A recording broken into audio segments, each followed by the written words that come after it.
La semaine dernière, on a vu ensemble les 4 termes de la délivrance et je pense que là, on va démarrer une petite série de méditation parce que je crois qu'il serait bon de prendre chaque point en particulier, chaque terme et le développer.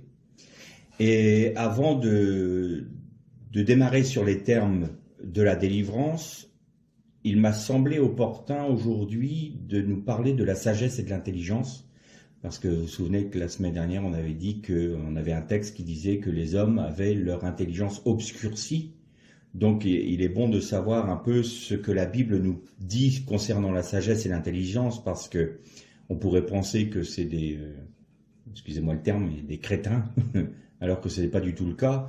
C'est un manque de sagesse, un manque d'intelligence. Quand on prend dans la Torah les termes, ou dans la Bible en général les termes d'intelligence spirituelle, j'entends, il est toujours ou très régulièrement associé à la sagesse. L'homme sage est intelligent. Celui qui est sage, on dit de lui qu'il est intelligent. Il faut savoir qu'en hébreu, il y a 2 termes pour le mot intelligent. Il y a le mot sechel, qui est l'intelligence humaine. Donc tout homme est doté d'une intelligence, de compréhension. L'humanité n'aurait pas créé tout ce qu'elle a créé, fabriqué, découvert tout ce qu'elle a découvert dans la science et tout ça, sans qu'il y ait une intelligence qui lui est propre. Et ce terme-là, en hébreu, c'est le mot sechel. L'intelligence spirituelle s'appelle la bina. Et là, c'est quelque chose de très particulier parce que vous savez que dans le judaïsme, vous avez ce qu'on appelle l'arbre de la vie, qui est les séphirotes, c'est-à-dire des sphères. C'est les 10 attributs de Dieu pour créer, pour faire la création. Du moins les 9 attributs de Dieu pour créer la malchut, on appelle ça, c'est-à-dire le royaume, donc la création. Et les 2 premières sont la bina et la chokhma. Au-dessus, vous avez la couronne qu'on appelle Keter, c'est donc là, c'est vraiment le Ein Sof, l'insondable, l'infini. Et les 2 sphères les plus hautes, juste après la couronne, c'est la fameuse sphère Chokhma et Bina. Bina veut dire intelligence et Chokhma veut dire sagesse en hébreu. Et quand vous avez des textes, notamment dans les proverbes, où il est dit « Mon fils, écoute l'instruction de ton père, de manière à devenir sage, tu seras trouvé intelligent. » Ou alors « L'homme sage accroît sa connaissance et il devient intelligent. » C'est toujours les termes Chokhma pour la sagesse et Bina pour la connaissance. Donc, il y a une intelligence et une sagesse spirituelle. Jésus disait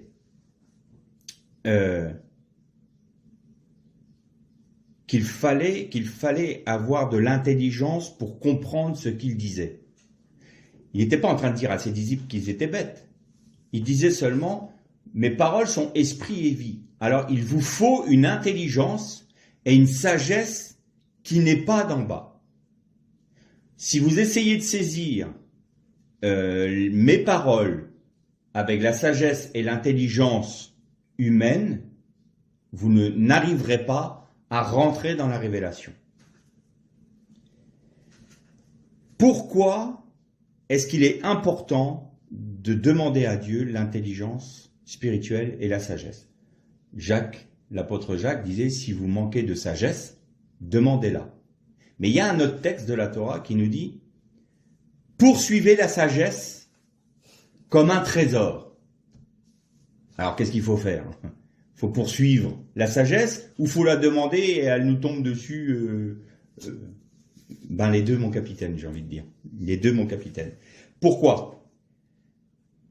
Courir après la sagesse comme un trésor, ça veut dire quoi? Ça veut dire mettre son énergie, ses désirs, sa volonté en action pour avoir en permanence cette recherche de la sagesse de Dieu.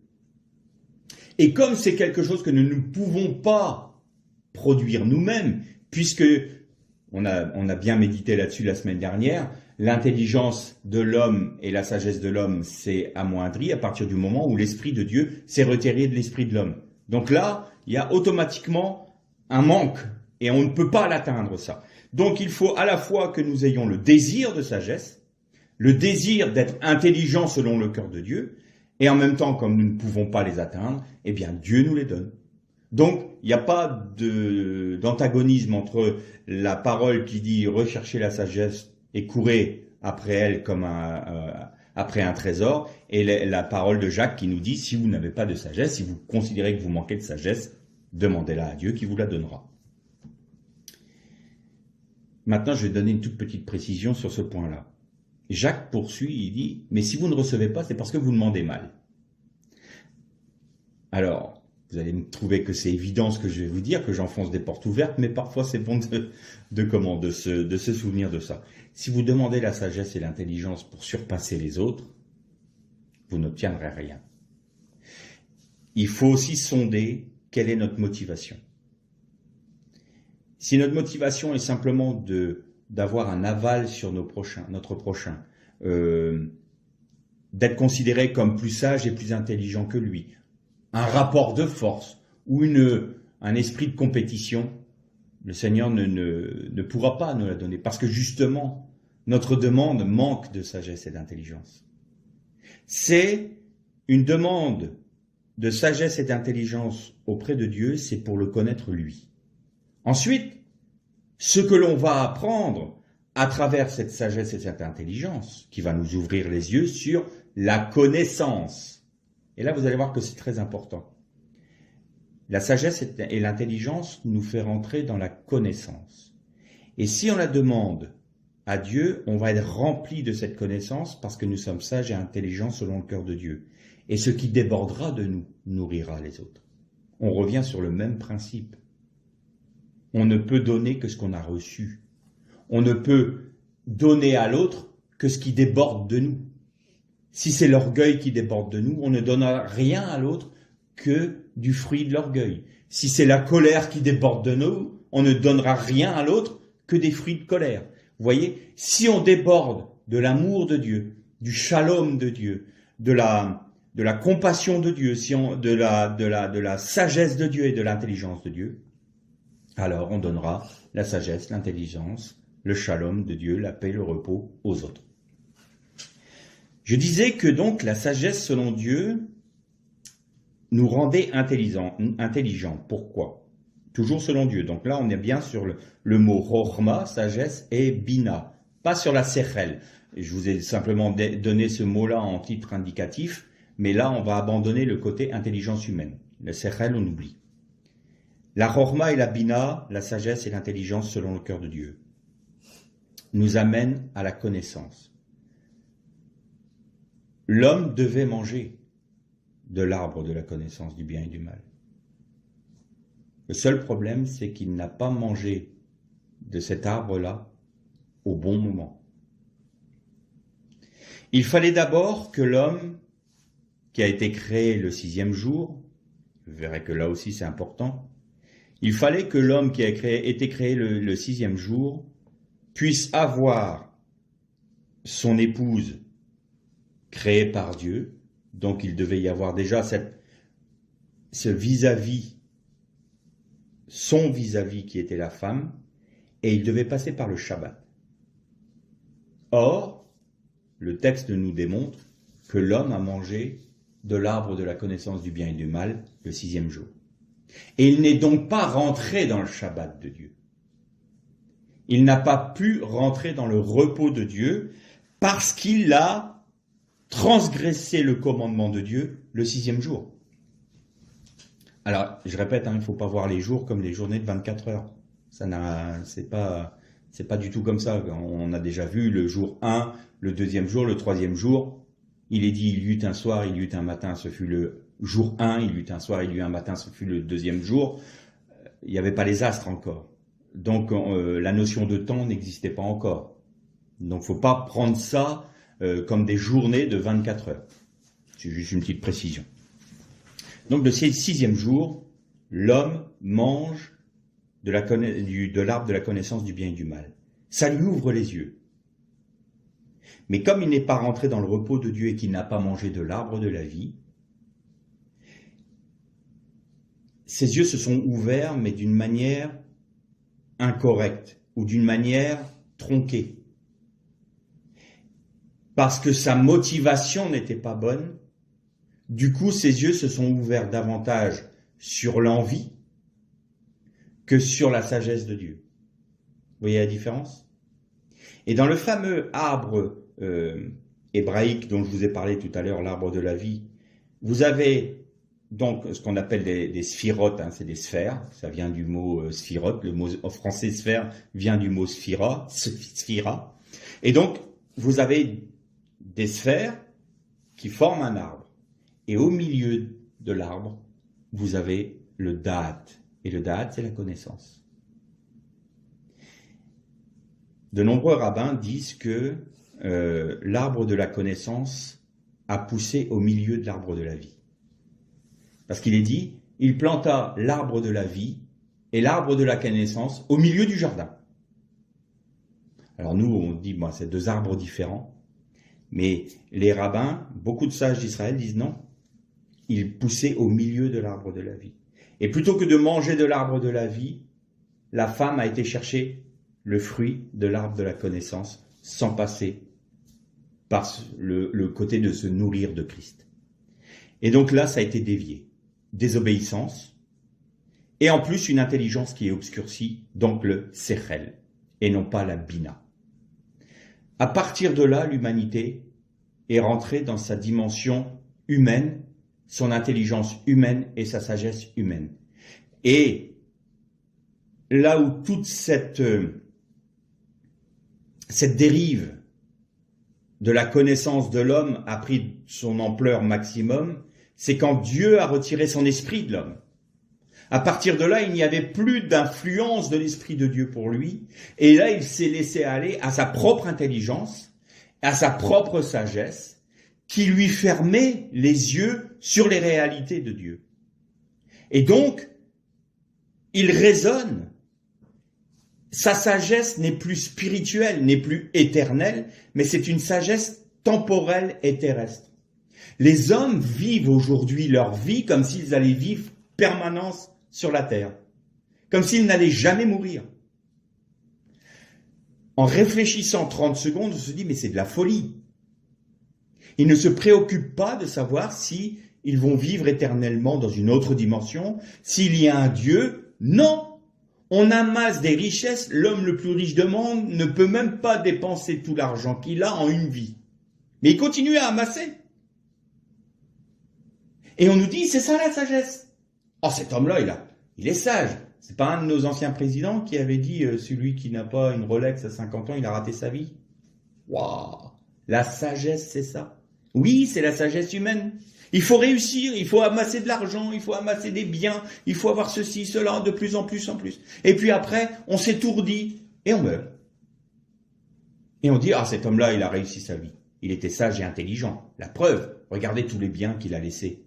Oui, mais le qu'il a laissé montre qu'il n'était ni sage ni intelligent. Celui qui observe la parole ou la Torah est intelligent, nous dit le Proverbe 28 au verset 7. Celui qui écoute la parole ou la Torah est intelligent. Pourquoi? Pourquoi le fait d'écouter la parole de Dieu? C'est être intelligent. On va reprendre un texte qu'on avait utilisé la semaine dernière, qu'on trouve dans le livre de la Genèse au chapitre 2. Et on va lire à partir du verset 4, Genèse chapitre 2, verset 4. Voici les origines du ciel et de la terre quand ils furent créés. Lorsque Dieu fit la terre et le ciel, il n'y avait encore aucun arbuste de la campagne sur la terre et aucune herbe de la campagne ne germait encore, car l'Éternel Dieu n'avait pas fait pleuvoir sur la terre et il n'y avait point d'homme pour cultiver le sol. On arrêtera là notre lecture. Et le passage qui va nous intéresser plus avant, c'est ce fameux passage dont je vous avais quelque peu parlé la semaine dernière, qui est « Voici les origines » ou les toldot, en hébreu c'est les engendrements, du ciel et de la terre, quand ils furent créés. Et je vous avais dit qu'en hébreu c'était « Ele toldot hashamayim ve'haaretz Be'i Bacham ». Et le Be'i Bacham, il y a dans le Be'i le petit « E », en minuscule. Vous vous souvenez, je vous ai parlé de ça.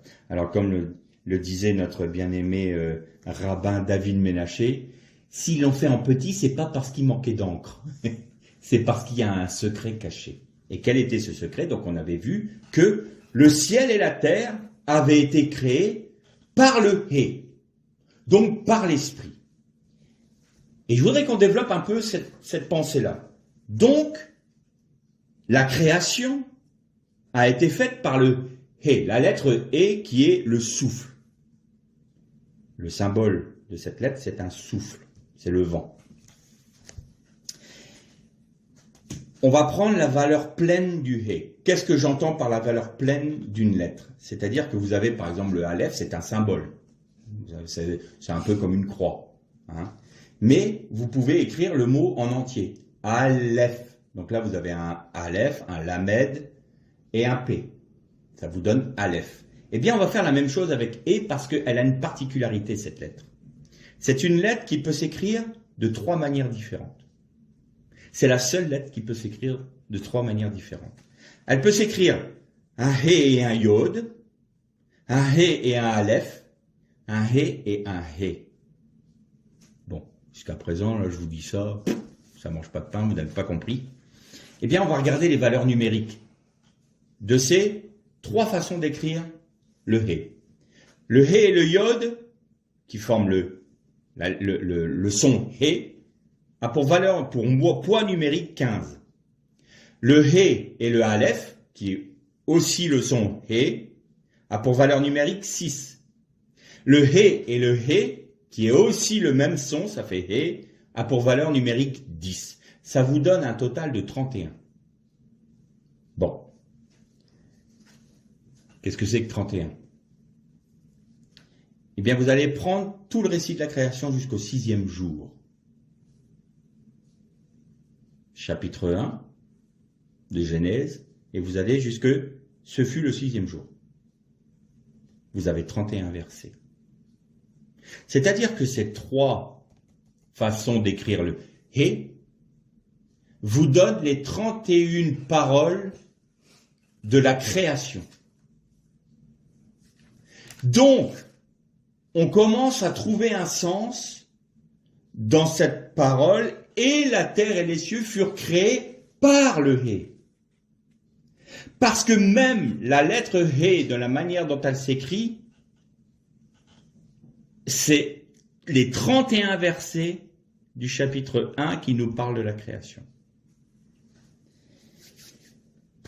Pourquoi on peut écrire de 3 manières différentes le He? Eh bien, regardez. Il y a 3 piliers de la création. L'espace, le temps et la matière. Eh bien, vous retrouvez ces 3 dimensions avec ces 3 façons d'écrire le « He ».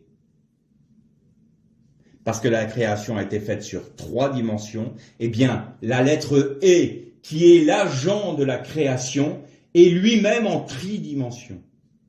Mais ça va encore plus loin, parce que là, vous avez aussi la notion du Fils, du Père et du Saint-Esprit. Le « He » avec le « Yud », c'est le Fils. Le « He » avec le « Aleph », c'est Dieu, c'est l'unité. Le Père est un. C'est le Père. Et le « He » qui est le souffle, plus le « He » qui est le souffle, c'est le Saint-Esprit.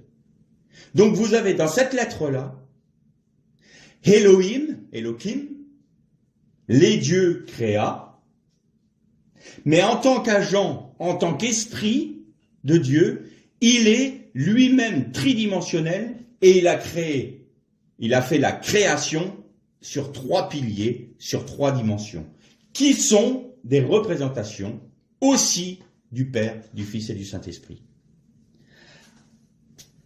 On va plus loin dans la pensée, parce que celui qui écoute la Torah est intelligent.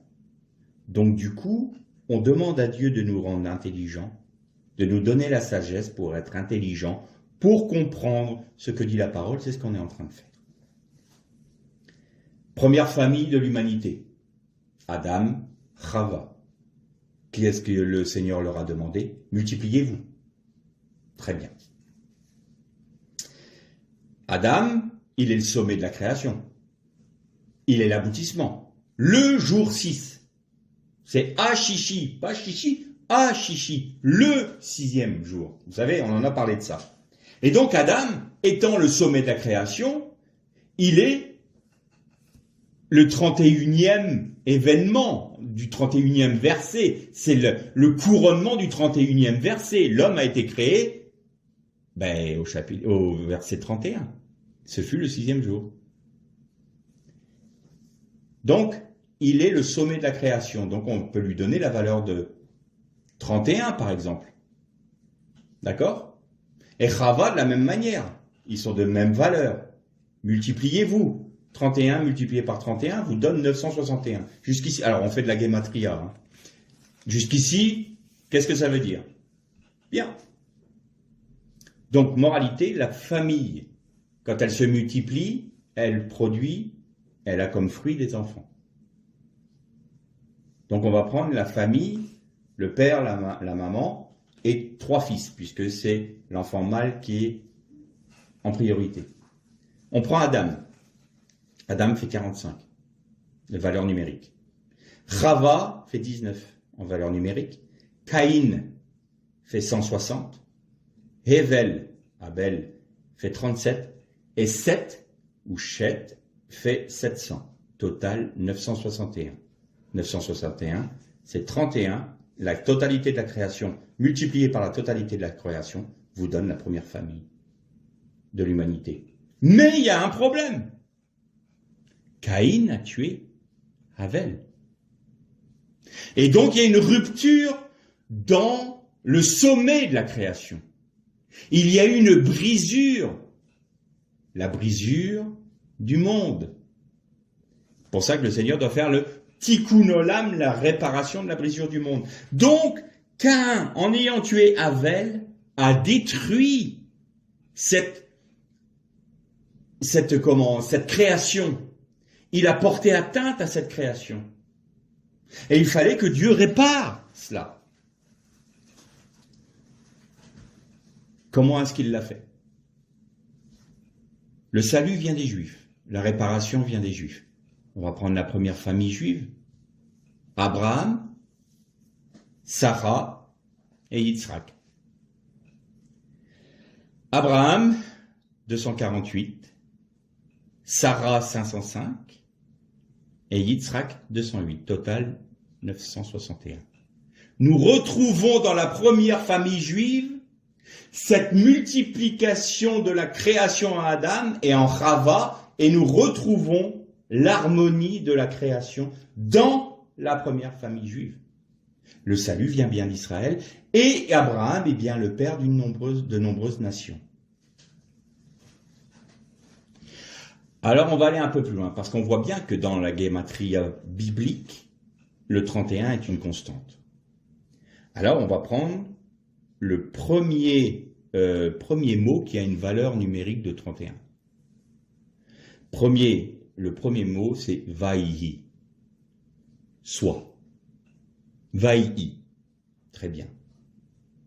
On prend le 31e mot. Le 31e mot, c'est Or. Vaïhi, Or. Que la lumière soit. Et là, vous retrouvez la lumière du jour, la lumière de la création, la lumière du Messie. Vous voyez que la création qui a été faite par la lettre He, et qui, par le souffle de Dieu, qui a été fait le récit a été divisé en 31 versets parce que c'est une constante. Nous retrouvons ce 31-là dans la première famille humaine et dans la première famille juive. Et quand on prend encore cette constante-là et qu'on cherche les mots, en fait, tout vient de la lumière du Messie, la lumière de la création. Vai or, que la lumière soit.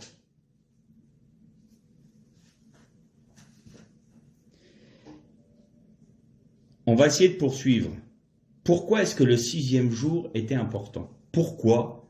Alors, on avait dit que c'était parce que c'était le couronnement de la création et que c'était donc le 6e. Mais il y a un autre événement qui s'est passé beaucoup plus tard. Dieu fait sortir Israël d'Égypte, il les conduit dans le désert et ils arrivent au mont Sinaï. Et au mont Sinaï, il va leur donner la Torah. Mais il ne leur a pas donné un jour au hasard. C'était au mois de Sivan. Bon, là, ça vous dit rien, mais c'est pas important. Par contre, Dieu avait dit, tu donneras la Torah, je te donnerai la Torah le 6e jour de Sivan. Il faut savoir que quand ils se sont préparés pour recevoir la Torah, il y a eu ce qu'on appelle les fêtes de Shavuot, donc de la Pentecôte pour nous. Ils se sont préparés pendant 6 jours. Ils devaient se préparer 5 jours. Mais Moïse n'a pas été donné la Torah au peuple le 6e jour comme l'Éternel l'avait demandé, il leur a donné le 7e. Alors on peut se dire, tiens, il a pris de sa propre autorité. Et effectivement, Moïse a considéré que le peuple n'était pas suffisamment prêt pour recevoir le 6e jour et il a fait encore une journée de préparation. Donc c'était préparation, se purifier, s'humilier devant Dieu, demander pardon, faire réparation. Le peuple se préparait, c'était une période de sainte convocation. Et on se dit, mais Dieu t'a demandé de le faire le 6e jour. Et toi, tu as pris autorité pour donner la Torah, pour recevoir le 7e jour. Et Dieu n'a rien dit. C'est surprenant, hein? Dieu a dit, on va rester dans la dimension Ashishi, le 6e. Mais il attendait de Moïse une chose. Et vous savez que Moïse, Moshe, est une image du Christ, est une image du Mashiach. Et l'image du Mashiach, Moshe, a dit non, ça sera le 7e jour. Parce qu'il y a déjà eu une faute, le 6e jour, qui ne nous a pas fait rentrer dans le Shabbat de Dieu. Et je ne veux pas que la Torah soit donnée le 6e jour. On pourrait la profaner, donc je la donnerai le 7e jour, il faut qu'on rentre dans le Shabbat de Dieu. Et de ce fait, Dieu n'a pas reproché à Moshe de prendre la Torah le 7e jour, parce que c'était ça la volonté de Dieu. Rentrer dans mon repos, parce que celui qui prend ma parole demeure dans mon repos. Faites connaître tous vos besoins à l'Éternel, disait Jésus, à mon Père, à votre Père, et il gardera vos cœurs en Jésus-Christ. Ça veut dire quoi? Il gardera vos cœurs en Jésus-Christ. Eh bien, le fait de déposer tous nos fardeaux au Père nous fait demeurer dans la parole, dans le repos de Dieu. Donc la parole est bien le repos de Dieu. Et c'est la raison pour laquelle Moshe a dit, ça sera le 7e jour de Shavuot.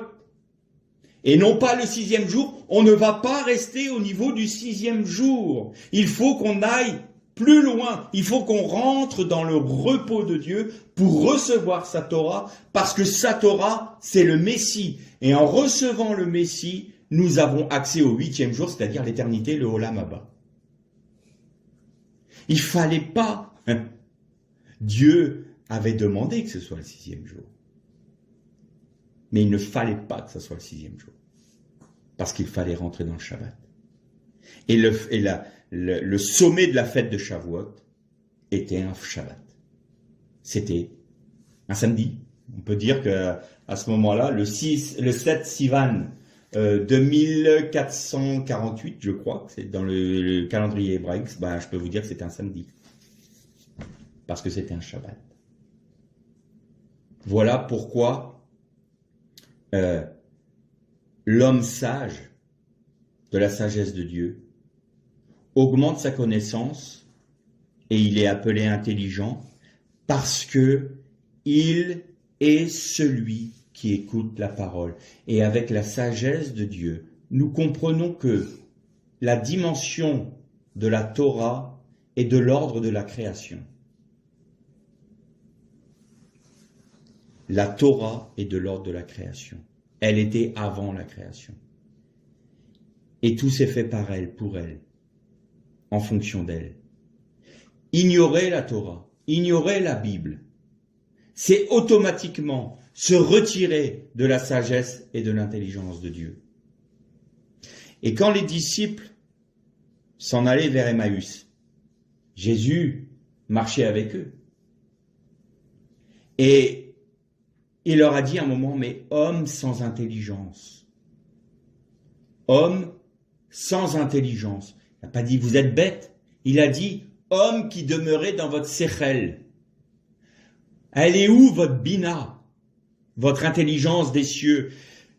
N'était-il pas écrit dans toute la Bible qu'il fallait que le Messie meure et qu'il ressuscite? Et qu'est-ce que nous dit le texte? Et Jésus leur parla de lui à travers toute l'écriture. Il utilisa toute la Torah pour leur ouvrir les yeux, pour leur faire passer de la sérelle à la bina, de manière à ce qu'ils comprennent ce qui était arrivé à Jésus. Et au terme, quand il a rompu le pain, ça a été les écailles qui tombaient des yeux de l'apôtre Paul, ça a été les écailles qui sont tombées de nos propres yeux quand on a réalisé que Christ avait tout accompli pour nous, et leurs yeux intérieurs s'ouvrirent, c'est-à-dire que leur intelligence s'ouvrit, leur bina s'ouvrit, ils devinrent sages, et ils dirent, mais comment nos cœurs ne brûlaient-ils pas au-dedans de nous, quand il nous parlait de lui, à travers toutes les Écritures? Comme quoi, aborder la Torah avec l'intelligence humaine nous mène à quoi?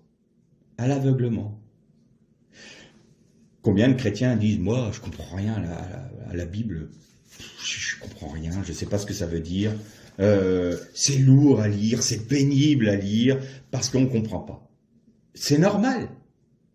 Pourquoi? Parce que on aborde la Torah ou la Bible avec notre sechel, notre intelligence humaine. Et là, c'est le blackout.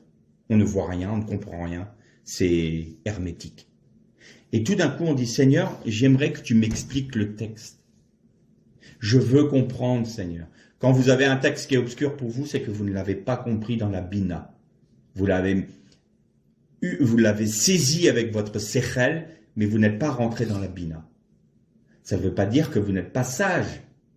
Ça veut dire simplement que là, vous devez demander l'intelligence de Dieu. Demandez, vous recevrez. Si vous manquez de la sagesse, demandez-la moi. Mais vous devez la rechercher. Combien lisent un texte? Je comprends pas.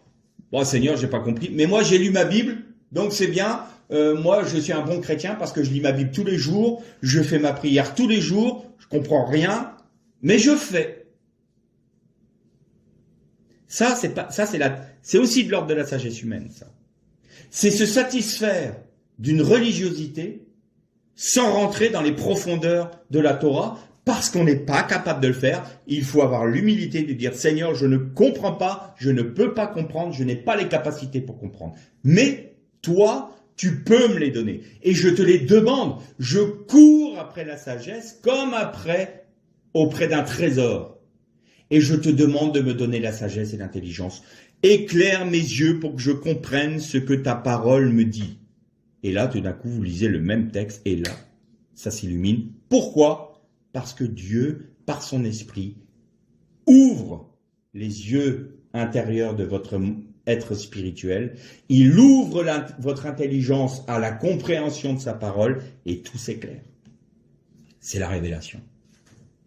Et donc, il m'a semblé important de vous apporter ces précisions-là sur la sagesse et l'intelligence selon le cœur de Dieu, c'est-à-dire la chorma et la bina, parce que trop souvent, on aborde la parole de Dieu avec notre propre intelligence humaine. Et là, on arrive à des interprétations qui sont hasardeuses, ou à des incompréhensions, ou alors même dire, mais de toute façon, la Bible, c'est de la folie. Hein. Ceux qui croient en la Bible, ils s'en foutent. Ils sont pas bien dans leur tête. Et ils se disent sages, les pauvres gens. Ils sont en train de croire que Dieu a créé en 6 jours. Oh, franchement, comment est-ce qu'un homme sensé aujourd'hui peut s'imaginer ça? Maintenant, on préfère regrimper aux arbres. Donc, évidemment, c'est pas intelligent. Personnellement, je préfère descendre d'Adam que d'un singe. Mais ça, c'est mon côté personnel. Je ne juge pas. Je suis un peu sarcastique là, mais c'est la sagesse nous dit quoi? Même la sagesse humaine, sans parler de la bina. Comment on peut croire que toute cette création, cet univers si parfait, cette mécanique céleste, cette mécanique du corps humain, cette perfection dans le maintien de la vie, dans le maintien des orbites planétaires, des galaxies, comment peut-on croire que tout ça c'est le fruit du hasard? Moi je suis épaté par la foi des athées. Je trouve que les athées ont plus de foi que moi. Parce que de croire que tout ça s'est fait comme ça par le fruit du hasard, moi ça m'épate. Ça, j'arrive même pas à le croire.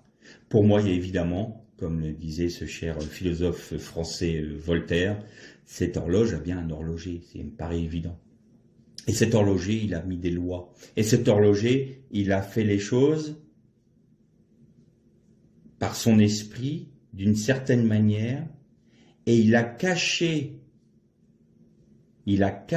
dans sa parole des secrets pour que l'homme intelligent, Sechel, c'est-à-dire l'homme qui est sage d'une sagesse humaine, ne puisse pas saisir la parole. C'est la raison pour laquelle c'est une folie pour les hommes, la parole de Dieu.